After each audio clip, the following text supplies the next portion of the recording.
ભમરાનું special મજાનો મત ભાઈ મત. કાકા ઓ કાકા બાર આવો. શું આખો તારો બાર બોલા કરે જા જો તાર દોડતો આવતો હે કોક દારો હા ખાઈને હવડો આય હેઠો પડે તો મજારો આવ્યો. મધવારો આવ્યો તો હું શું કરું એમાં દવા ખાવું હે માં ખાવું તે મફત આવે છે પૈસા આલે મફત કોઈ ના આલે.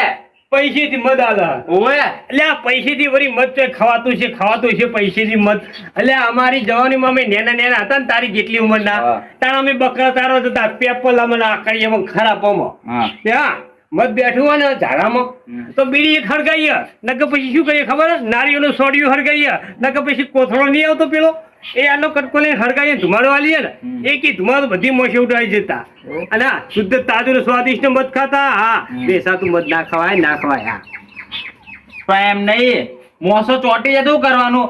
કશું ના ચોટા એટલે મને કેટલે મધ પાડી નાખે આવો એવું તાણ પછી વગર ધુમાડો ઉડાડી મેળતો મોશે હું હા સારું પેલું મહેનત થાય ખોટી મોસો ચોટી જાય.